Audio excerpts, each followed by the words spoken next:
Good morning, everybody. Thank you for joining the Small Business Bootcamp and Resource Collective. Let us find July 13th, Monday morning. I'm Robert Theobald, the Small Business Ombudsman and Vice President of Small Business Services with the Arizona Commerce Authority.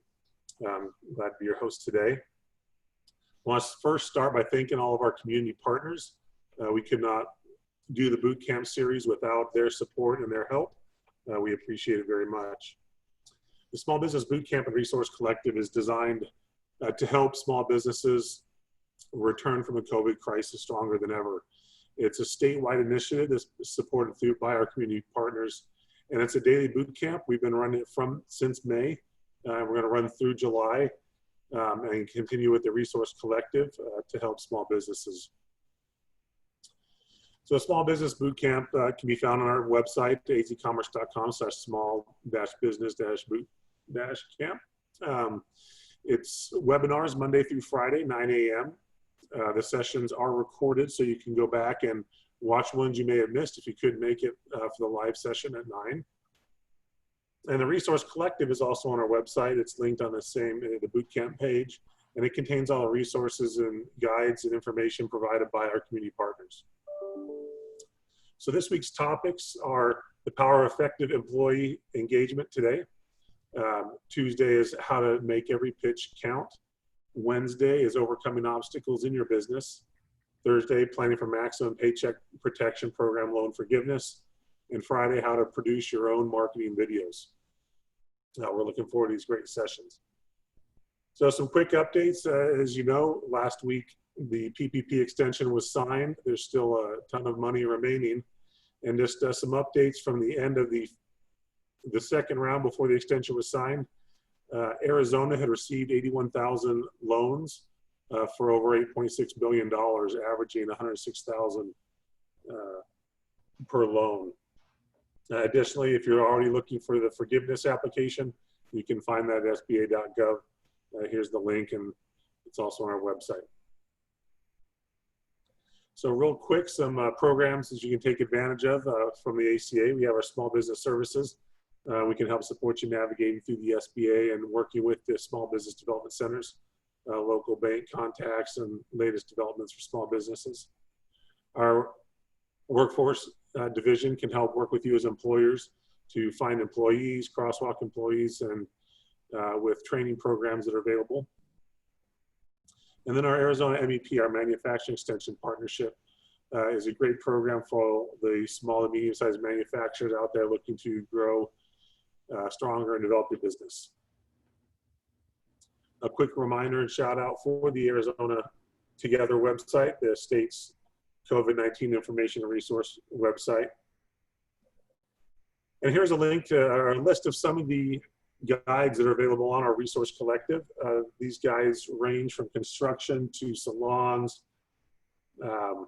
restaurants, retail, to help your business return stronger and work through this COVID crisis. You can find more business resources on our COVID-19 website, azcommerce.com/COVID-19. We keep this updated constantly with all the newest information. So we're excited today. We have Robin Reed, the president of the Black Chamber of Arizona. He's also the president of OCAM Sustainability Partners and the principal and partner of Influent. He's a great resource, incredible person, and he's got an awesome presentation. I'm looking forward to it today. I was going through the slides earlier and really excited to hear what he has to share with us. So one note on here is in his bio, I'd like to see is that Robin is a serial entrepreneur. He's opened a number of businesses and can share that experience with us. So Robin, I'm going to go ahead and end my slides and turn the time over to you. Robert, thank you very much. I appreciate it, and thank you so much for just the opportunity to be here and participate. I've actually been following this series myself and can tell you that I've gotten so much valuable information out of it, and I look forward to it. I'm hoping that maybe even after July, you're going to look for ways to keep this going. But with that said, let me kind of jump right in. As Robert said, yes, I am a serial entrepreneur. I have started several businesses, purchased them, started them from scratch, negotiated the sale of businesses. So I do have a unique perspective of small business from a variety of different directions. In addition, when I'm not running a business of my own, I tend to fall back into the financial services industry and have been both a stockbroker back in the day when that's what it was called, and a financial advisor in recent years, in the last decade. So I also have a unique understanding of how larger businesses function. So what I want to talk to you about today is the power and profit of employee engagement. So, this program, the tagline for the Small Business Bootcamp is, respond, plan, and return stronger. And that's going to depend a great deal on how quickly our small businesses are able to recover. And we can't look at our small businesses without recognizing the individuals and the teams that get the job done, the employees. With reductions in workforce, our employees are being asked to do a lot more with a lot less. And in many cases, they're doing so in a different or ill-equipped work environment. And so we have to ask ourselves, how do we benefit from their best work, given all the change that's happening, and we're all scrambling, trying to figure out which way to pivot, how far to pivot, and what pivot to make. So one way we can do that is we improve employee engagement. And so the question is, what's engagement? So what it's not, engagement is actually not culture. It's not ping pong tables in the common area. It's actually not even creating an ERG, an employee resource group. Engagement is the emotional commitment to a company and its goals. So what we're looking for is that employee having psychological ownership of the company, being emotionally committed to the vision, or to use a term we often use to describe it, that employee being all in. And I can give you a couple of quick examples. Back in 1987, I was a stockbroker for Charles Schwab. There were very few offices. He was not the gigantic organization he is today. It was one where you saw Charles every day walking around the building. And if everyone knows, in 1987, Black Monday happened. And everything just, it's I would call it the financial equivalent of the pandemic that we're dealing with. Our economic world just completely spiraled. And to talk about employee engagement, there was 24-hour stock trading at the time. And it was going so fast and furious that nearly the entire headquartered office where I worked in that office, without exaggeration, 24 hours a day for that entire week. So Black Monday literally happened on a Monday, and all the way through that Friday, we never left. You may have gone home once for a change of clothes, but you came right back to the office, and you were taking cat naps and you were working. That was employee engagement. That was that discretionary effort that had nothing to do with the job you were technically hired for. You weren't working a 9 to 5 anymore. You were just committed to the vision. You were committed to the company's vision to provide the best possible service to its customers in a very, very dramatic time. That was employee engagement. Another quick example, I used to manage, I would manage a region of corporate accounts for 24-hour fitness. And routinely, this was a very sales-driven organization, as you can imagine. And routinely on the last day of a particular promotion or the last day of a cycle, when it came time to attain awards for production, we would have our teams there until midnight selling gym memberships or selling corporate gym memberships. And again, that's engagement. So when we look at that kind of discretionary effort that we're getting from our team, of course, the question is, why wouldn't we want it? Why wouldn't we want that? That every company would want employees that work for them at that particular level. So to better understand what engagement is, we actually need to look at the causes of disengagement. And as we look at the causes of disengagement, if you look at that red line at the bottom, that's that have to line. That's what someone has to do to keep their job.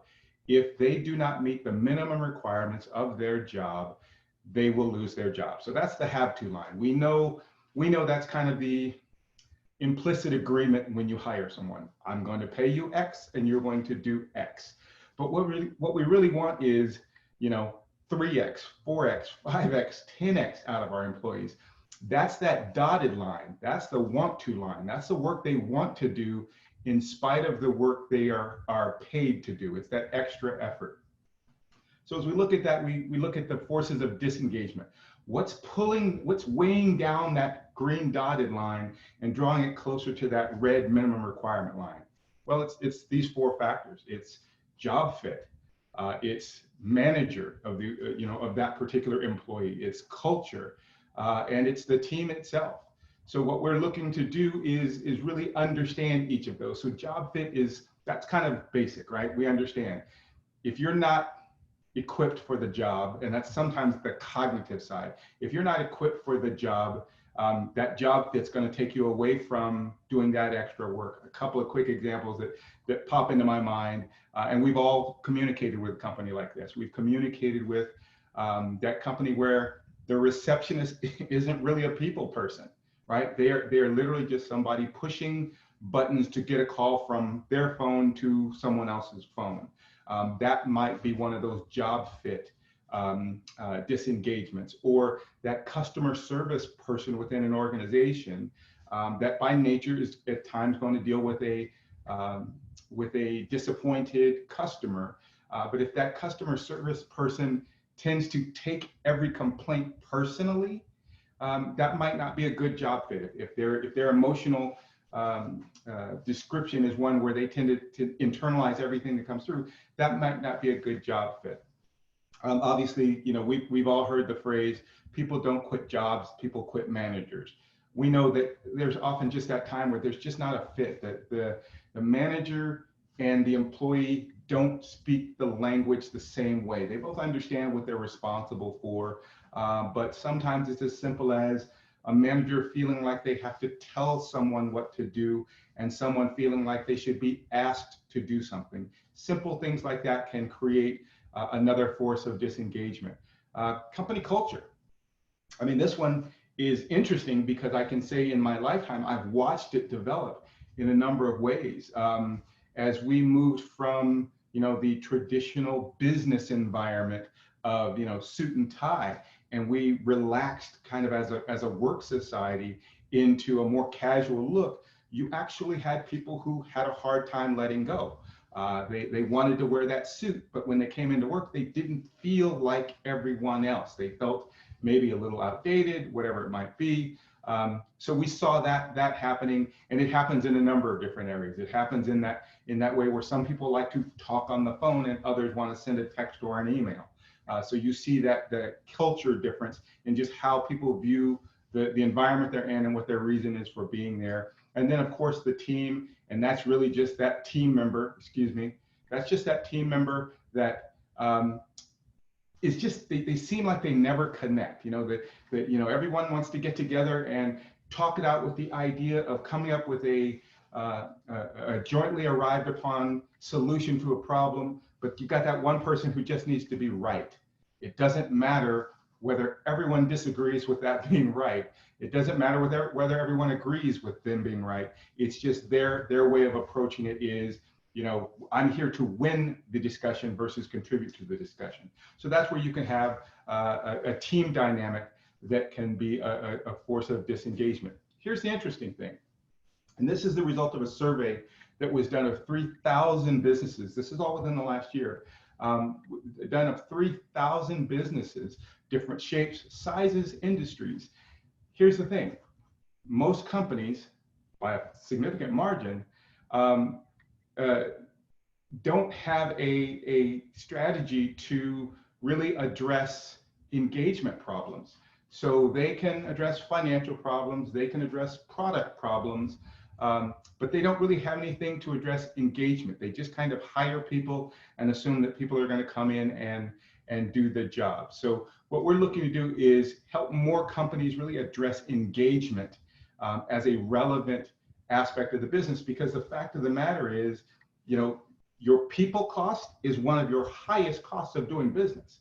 So if not the highest in many companies as a percentage. So in addressing their needs and addressing their discretionary effort is of course very important. So how do you do it? Well, first thing we do is we look at it, group versus individual. The real changes in engagement occur at the person level first and then at the group level. So to give you an illustration of what that looks like, workplace, you've got the job, and that's a person. And then you've got the person, that all the things that they bring into work with them that day, their views, their ideas, their, what happened in their house. And you've got those two things, but together you bring in their work environment pressures. So if you've got someone with a sick child that's at work, well, that's a work environment pressure that individual is feeling. You can't ignore that in that particular employee because it's relevant. It's going to affect their work product for a given day or for a given period of time. Or we've many of us have probably had that time where you came in, you had a disappointing communication with someone prior to work or during the workday, and it impacted the way you performed the rest of the day at work. We have to encompass that whole person into the person we call an employee. So let's look a little bit deeper into each of the work environment pressures. So we've talked about them: job fit, manager impact, team dynamics, and culture. So here's where it gets a little deeper. What is the job fit issue? That's going to be a misalignment between the person's natural tendencies and their key responsibilities of their job. So again, I gave you the example of a receptionist that doesn't like talking to people, right? If your natural tendency is you don't like to talk to people and your job is to talk to people, you're going to have significant misalignment. Or in the example I gave of the customer service rep, that if you were responding to all customer complaints as if they are complaining about you personally, when in fact it might have nothing to do with you or your job, then again, we've got a misalignment between the natural tendencies of the person and the key responsibilities of their job. Another area, of course, is the manager impact, and that's just a misalignment between the manager and the person. That constant level of tension and discomfort. I think most of the people that are listening to this can recall one, if not more, if not several times in which they just didn't get along with the person who managed their responsibilities. So whether it was a supervisor, a manager, or a director, or whatever it is, that person that interacted with them that might have been a little bit higher up the org chart than them, they just didn't get along with them. And that has a significant impact. What's really important is that a good manager understands that the needs of the employee actually do come first, because if you can deliver the best out of the employee, then as a manager, you're delivering your best to whoever's higher on the org chart than you are. So understanding the needs of the employees based on their behavioral drives. What kind of person are you? Are you someone who needs very clear-cut instructions, or are you someone who needs to know big picture and deadline? And when you understand that, you can really get the best engagement or discretionary effort out of that individual. So then as we talk about team dynamics, that person that is just unlike the team, they don't fit in.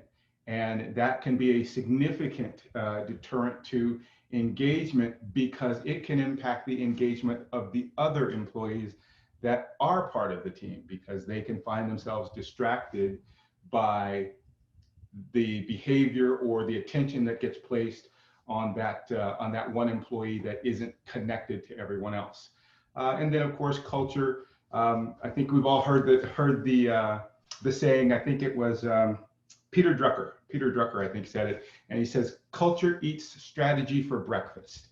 And that may prove to be true, but I can also tell you that engagement eats culture for breakfast, lunch, and dinner. An engaged employee has far more value to an organization than a company having a defined culture. So the culture is, feeling like what the culture or the disengagement aspect of culture is feeling like what the culture expects of you isn't who you really are. So again, are you the suit and tie person where everything is kind of casual and flexible, and people walk in your door in the middle of your workday without knocking, without having a scheduled time, and you're the person who's just the opposite. I want to wear a suit and tie.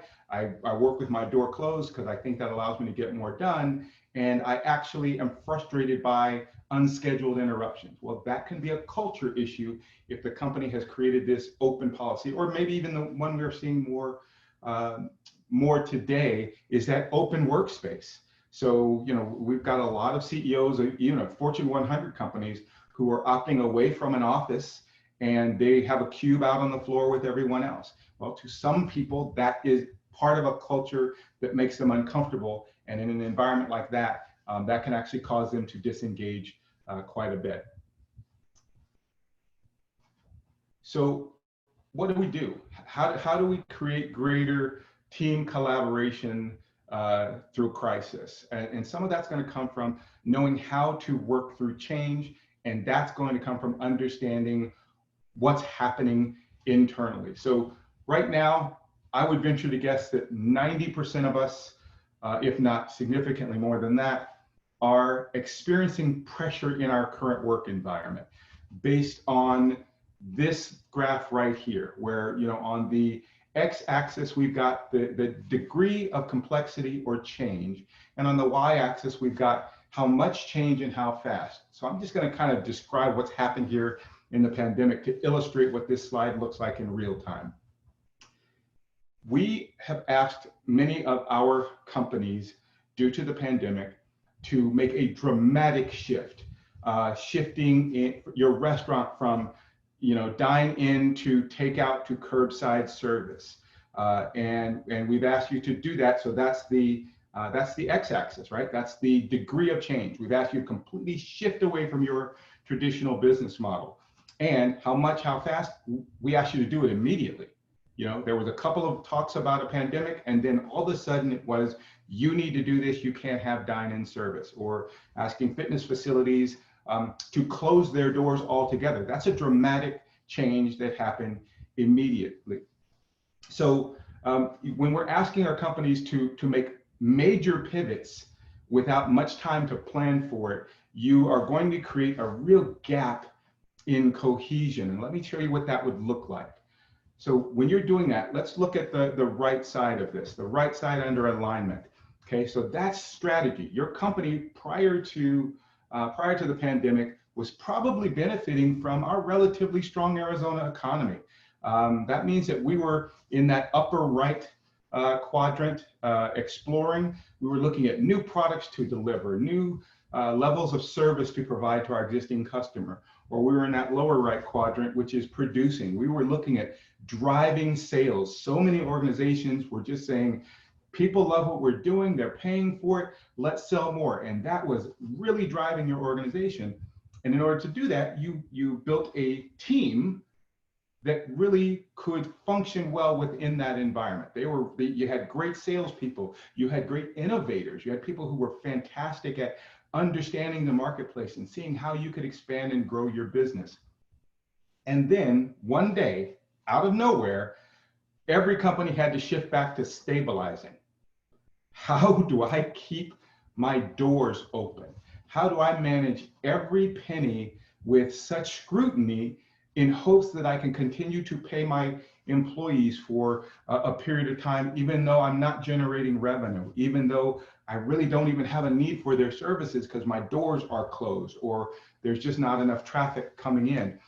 How do I do that? Because before you had cohesion, you had a great innovative team, you had a great sales team. So when you were in the other strategy quadrants, you were doing great. And now you're not. Now you've shifted that strategy. So when you're looking at team performance under pressure, this is what we're seeing right now. So it starts with awareness. It starts with understanding that employee. It's understanding from a behavioral analysis standpoint, can the employees you have make that adjustment with you? Many times they can. In fact, they often can, but it's helping them understand that that's where the shift went to. Otherwise, you've got someone frustrated because they're going out trying to sell in a market that isn't about sales, it's about stabilization. So, and what that can do is it can freeze your employees. They can literally become frozen. And this is what it looks like. They're having a hard time being productive. and they're having a hard time moving forward because of some pretty blatant realities, right? Right now, we've got employees that we're asking to do more with less, right? So we're either asking them to generate more business or create a better customer experience, but they've lost many, if not all, of the tools that were necessary to do so. We're asking employees, I'll use the restaurant analogy, we're asking someone to really be all in on the curbside service and the takeout, but they've made their living providing excellent service as a food server. And so you're asking them to do a lot more with a lot less. You're asking them to be up and about and in and out and back and forth to someone's car. And in the end, they're still not even generating as much personal revenue for that. And then of course, we've got the other very obvious one. We've got teams that are having to manage a remote workforce. So that's where I made reference to the fact that you've got people now who are in inadequate work environments. Now you've got someone who's now converted the kitchen into an office, but they've also had to do so while they are now actively parenting during the workday because their children are home. So we have to make sure that we are staying aware of our team member and that we're not losing sight of engagement, even in a crisis, because I would say actually, especially in a crisis.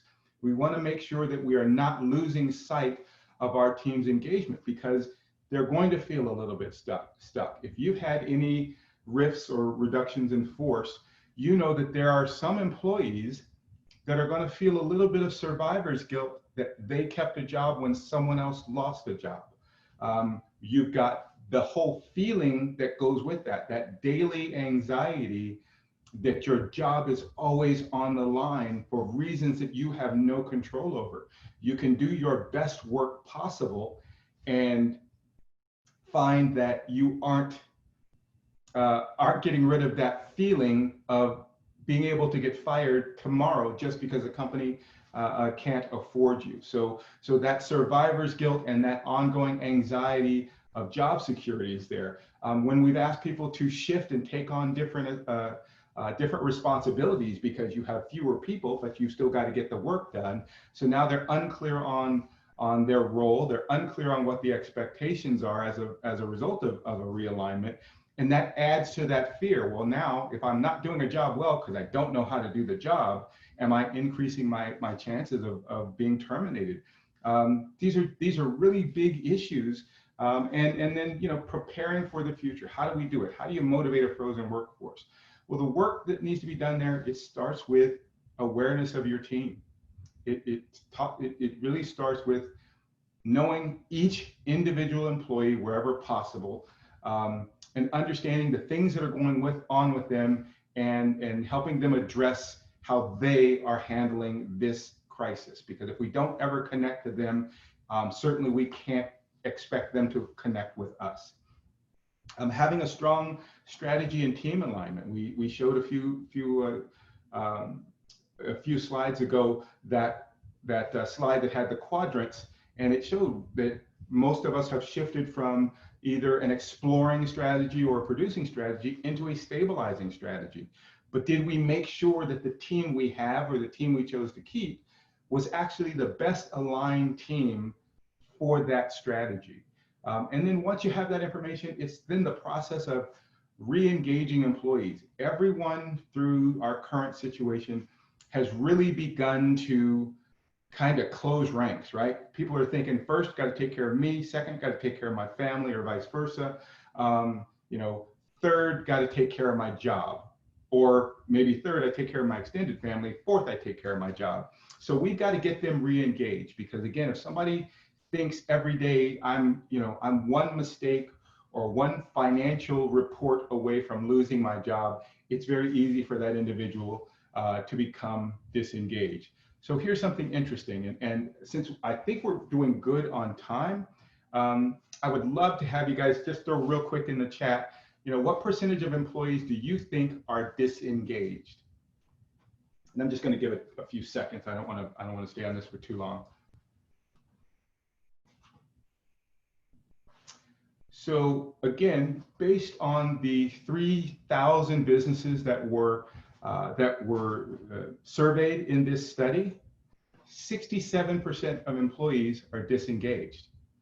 And there's a financial impact, right? Because if disengagement impacts productivity, then you're basically saying that, you know, there is a 67% loss of what an employee is capable of delivering to an organization. So here's what it looks like. Disengaged employees cost our US economy $450 to $500 billion a year. To give you perspective, that is the entire amount, give or take, of PPP funds that have been used so far. And that's every year, year over year, due simply to being disengaged.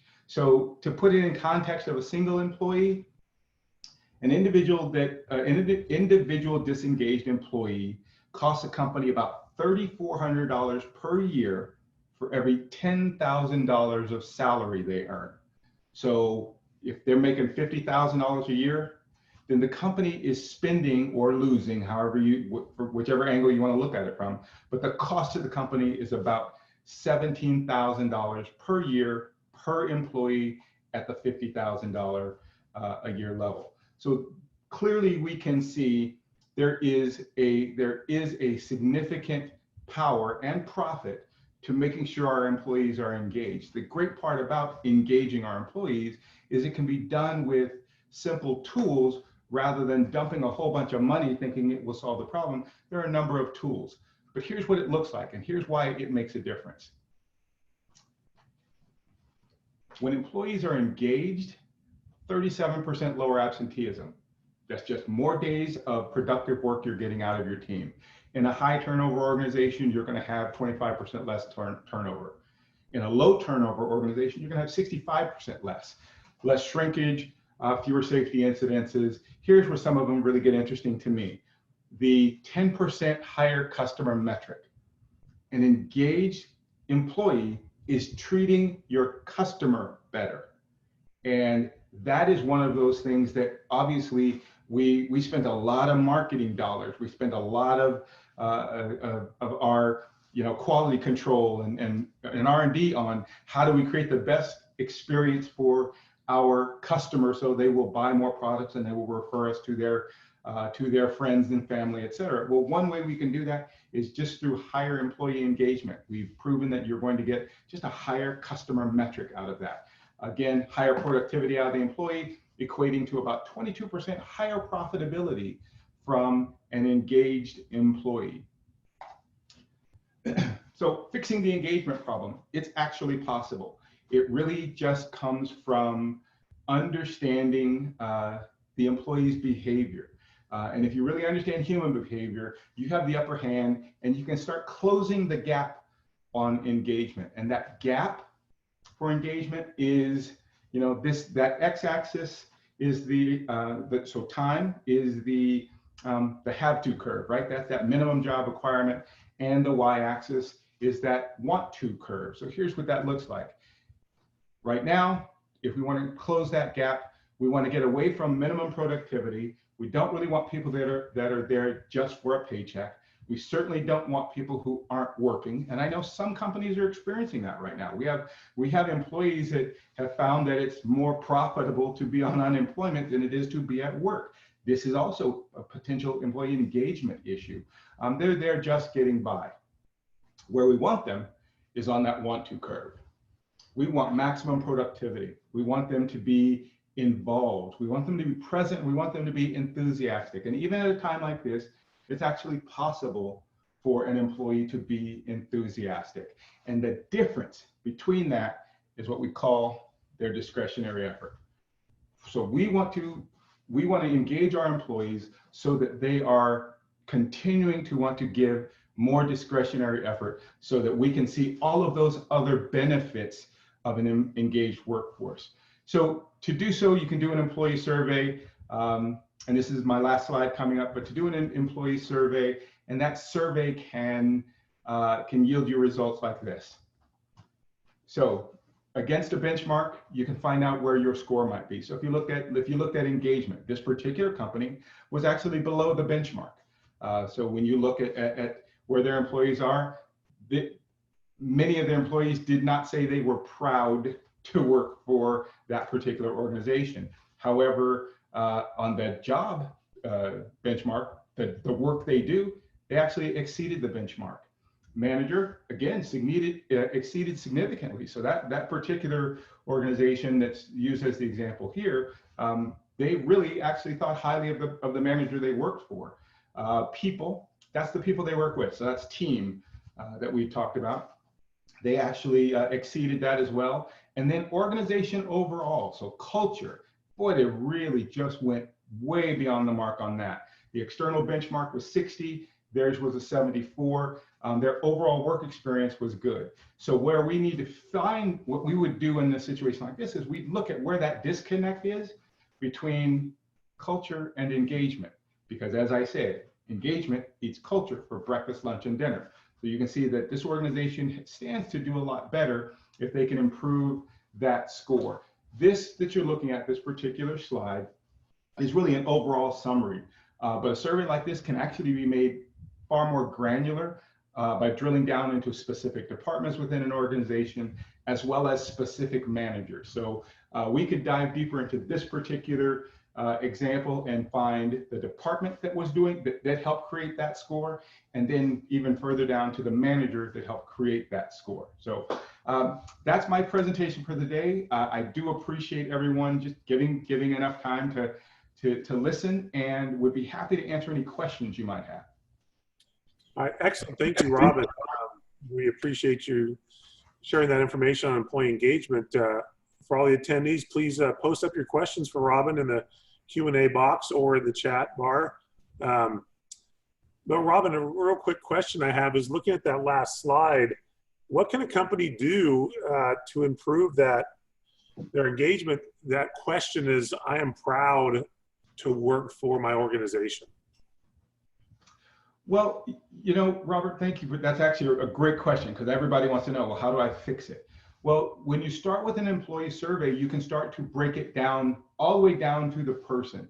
But we don't just take it as, well, the employee's unhappy, so that must be, we just need to make the employee happy. So, because we're using data science behind this, because we're using behavioral analysis and cognitive analysis, we can help the company quickly identify where that disconnect might be. Because if we see, for example, again, I'll come back because it's the example I've been using, but if we see, for example, that receptionist is not a people person, because we can determine that through a behavioral assessment or a cognitive assessment, we can determine that, we might realize all that takes is just a bit of a shift. That person can be moved into more of a operational or administrative role, so it doesn't mean they have to leave the company. Maybe we just need to change their role or change their responsibilities a little bit. So that's one way you can do it, is get down to the point where you're solving it at the people level versus everything being solved at the company level. Okay, thank you. We do have a question from the attendees. Says, how do you make your direct report manager realize they are part of the negative company culture? Phenomenal. That's exactly what this does. Number one, to perform an employee survey like this, which is one of the things our company does, it's anonymous. The manager actually never knows which employee has the specific concern. It comes up as part of the overall survey result. So if you find that manager is getting that, then the leadership of the company can address that with the manager. And what we do is then we're going to go in and consult and understand, what is it about that dynamic? What are some of the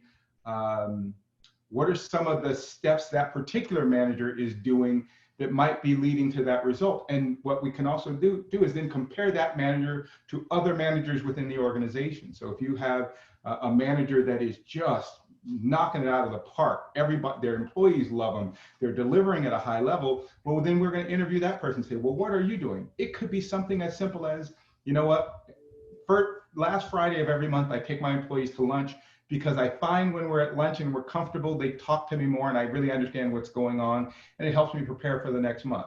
Well, we can bring that feedback back to that manager that ended up with a lower score, and we can say, hey, maybe implementing something like this can help. So rather than trying to repair a specific dynamic between a singular employee and a singular manager, we first try to see if we can make an overall improvement in that manager's connection to their department. Excellent, thank you. We have another question from David. It says, what can a company do to improve engagement during non-essential work hours, whether it's a lunch and learn breakout with employees or company employee satisfaction day outing, etc.? Has one worked better than others? I won't say better than others, but every idea he just presented is a good idea. It's connecting. I will be honest with you. I think one that is, if I were to pick one that has really worked, it would be asking them how they're doing. Like really ask them how they're doing in this current situation. Remember, every one of us that's sitting on this call still has all of the other things that are on our mind every day. Being careful of where we go, washing our hands, how are we addressing if we have kids, are our kids staying safe? We got all that going on. And sometimes just having someone say, how are you doing? And being sincere in the question and truly listening to the answer, that can do it. Because the other things are great, but often they can be distractions from what the problem is. You know, I want to share a story with employee engagement. Early in my career as a young manager in a big box retailer, it was an employee engagement survey that helped me realize that one of my approaches in the mornings, first thing in the morning as I was walking around the store, wasn't the most effective. And if it hadn't been for the employee engagement survey, I wouldn't have realized that. And through that, I was able to make some changes and tweak my approach that became much more beneficial. And one of those things was making sure I was asking people in the morning, how are you doing? You know, and really being present, as you mentioned, being present with them first thing in the morning, instead of, you know, sharing, here's the direction for today, just checking in first. And it was great feedback that came through a survey. So I would encourage people to look at this. What other questions, attendees, do you have for Robin? We still got some time for questions, so please offer those up in the Q&A. And Andy and Mark, I don't know if you guys have any questions for Robin.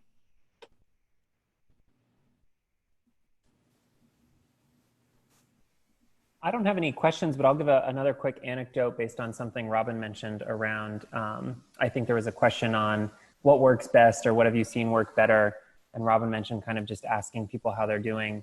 I was leading a company earlier in my career, and something that we like to do was every quarter we would sort of take a half-day pause to take a step back from the day-to-day, focus on kind of what our short, medium, and long-term goals were, talk about kind of employees that had really excelled or shined during that last quarter. And I'm not saying every company needs to take a half day, and I'm not saying it needs to be every quarter, but I think creating some sort of cadence where you can operate your business, take a step back, and allow your employees to kind of get a bird's eye view, step out of the day-to-day, will help them feel refreshed, engaged, and then connecting that engagement to what your company's goals are. It can be engagement where people are focused on the day-to-day, day in, day out, every day, can help them kind of lose sight of what they're actually working towards. And so building in opportunities for them to see the bigger picture and be a part of that, I think can be a really important tool for engagement as well. You know, Mark, that's actually that's a great point. I appreciate that you shared that. That really is what the inner workings of a strategic alignment look like. Because as he said, the company lets you know what they were doing. You know, I had the same experience back in the 90s when I was managing corporate accounts for 24 Hour Fitness. The founder, Mark Mastroff, would have a monthly sales meeting, and he would and literally the entire company, hundreds of employees would meet, and we would talk about what the goals were for the upcoming month. You would also understand what the incentives were. He was wonderful at giving great vacations and great prizes for production. And that was the carrot, but really the objective was making sure everybody understood they contributed to a really aggressive goal for this particular company. One thing he never ever let you forget, and I'm talking about when he was a very small company, 7 locations all in the same county, he would never let you forget his goal was to be the largest fitness facility on the planet. He never let you forget that. And imagine, you're working for a company that's got 7 clubs in the same county, and you know that the big dog on the porch is, Bally's with hundreds and hundreds of facilities all over the world. And this guy is convincing you once a month at a meeting, one day you're going to be the big dog on the block. He had people so connected to the vision, so aligned with his strategy that he got amazing discretionary work out of people. People worked on days they weren't scheduled to work because it was going to contribute to the goal. That's the kind of thing that I think we need to look at doing at a time like this. I know it seems counterintuitive in a time like this to ask people for more, but it might be exactly what we need. It's just to ask people, give a little bit more so that we can get through this and get to the other side. Excellent. Thank you, Robin. So we don't have any more questions in the feed, but we want to give you, Robin, just one last couple more minutes to share your final closing thoughts on, and we'll go ahead and wrap up a few minutes early and give everybody about 5 minutes back on their day. Sounds great, Robert. Thank you. So I just wanted to end by saying I appreciate this opportunity. As I said, I've participated in several of these, and so much of the focus has been on the financial aspect, right? The PPP and how to get it and how to keep from paying it back, and that's extremely necessary and valuable information. And we've talked about, how do we market and promote? How do we do a lot of things that are organization related? But I really appreciated having an opportunity to talk about how do we deal with the people that are making all of those things happen. And I think that if we remember, in many of our companies, we truly believe we hired the best person available to us. Let's remember to make them feel like that even during these difficult times. Excellent. Thank you, Robin. Great way to end. We appreciate you being here. Also, attendees, we want to thank you for participating in today's session. Just a reminder, we will be back tomorrow on Tuesday, 9 a.m. with another great boot camp session, so please join us. And with that, we will wrap it up for today. I wish everybody have a great day, and be careful out there with the heat going on throughout the state. Be safe, and we'll talk to you soon. Thanks. Thanks.